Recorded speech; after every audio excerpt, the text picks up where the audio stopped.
নির্বাচনী প্রচারে আজ দেশের দক্ষিণ পশ্চিমাঞ্চলে যাচ্ছেন BNP chairman Tarique Rahman.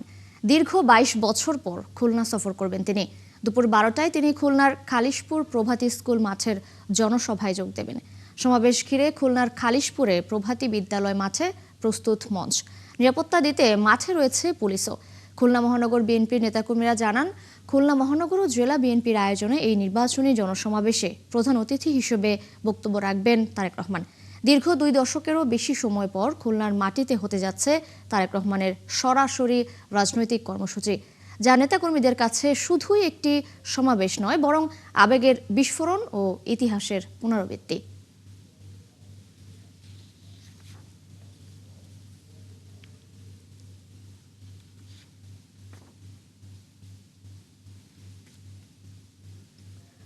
BNP chairman Tarique রহমানের খুলনা সফর নিয়ে আরো জানাতে আমাদের সাথে সরাসরি যুক্ত হচ্ছেন সহকর্মী কনক রহমান।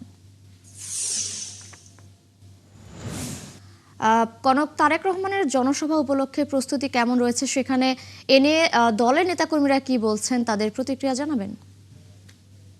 না, প্রস্তুতি তো শেষ, এখন শুধু সময়ের অপেক্ষা মাত্র।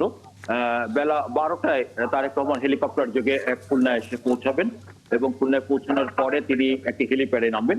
সেখান থেকে তিনি গাড়ির বহরে করে এই খালিশপুর প্রভাতী স্কুল মাঠের নির্বাচনী জনসভায় যোগ দেবেন। সকাল কেবল ৭টা, এরই মধ্যে নেতাকর্মীরা দূর দূরান্ত থেকে আসতে শুরু করেছেন।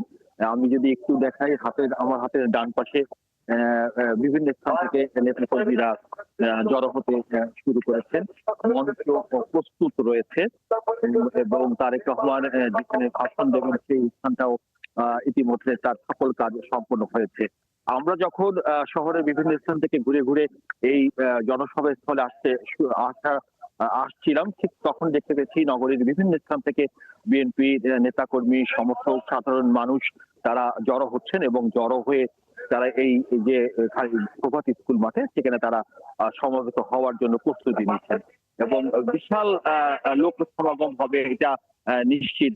কেননা খুলনা, বাগেরহাট এবং সাতক্ষীরা এই ৩ জেলার বিএনপির যত নেতা কর্মী আছেন, যত সমর্থক আছেন, তারা সবাই কিন্তু আজকে এই প্রভাত স্কুল মাঠে তারেক রহমানকে এক নজর দেখার জন্য, তার মুখ থেকে এই অঞ্চলের দক্ষিণ পশ্চিমাঞ্চলের মানুষের ভাগ্যের উন্নয়নে তিনি কি কি পরিকল্পনা গ্রহণ করেছেন বা কি কি পরিকল্পনা গ্রহণ করবেন, তিনি যদি সরকার গঠনের পর তিনি যদি দেশের প্রধানমন্ত্রী হন, তবে তার মনো ইচ্ছা এই অঞ্চলকে ঘিরে কি কি রয়েছে, এইসব শোনার জন্য আসলে মানুষ উন্মুখ হয়ে আছে, মুখিয়ে আছে। এবং আমরা যারা এই অঞ্চলের মানুষ, দীর্ঘদিন ধরে এই অঞ্চলে, আপনি জানেন যে এটা উপকূলীয় এলাকা, এটি এলাকা এবং এখানে আসলে মানুষের মধ্যে যে বেড়িবাঁধের যে সংকট রয়েছে, সে বেড়িবাঁধের সংকট, বিশেষ করে জলবায়ু পরিবর্তনের কারণে প্রতি বছর এখানে বিভিন্ন ধরনের ঘূর্ণিঝড় বা জলোচ্ছ্বাস হয় এবং এর পরবর্তীতে মানুষ কিন্তু একটা বৃহৎ আকারের মানুষের দুর্গত একটা ঘটনা ঘটে থাকে। এইসব থেকে উত্তরণের জন্য তারেক রহমান কি কি পদক্ষেপ নেবেন,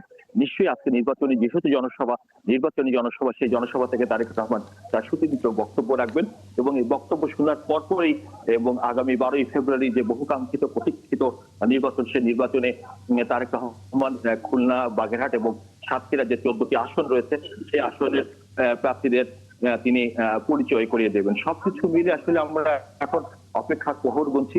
সাধারণ মানুষ, সমর্থক, বিএনপি দলের নেতাকর্মীরা আসতে শুরু করেছেন। আশা করছি ঘন্টাখানেকের মধ্যে। কনক রহমান, আমরাও ফিরবো আপনার কাছে, আপনি সঙ্গেই থাকুন সেখানে, নিশ্চয়ই পরবর্তী সংযোগে আবার আপনার সাথে যুক্ত হব। দর্শক, আমাদের সহকর্মী কনক রহমান আমাদের সাথে যুক্ত ছিলেন।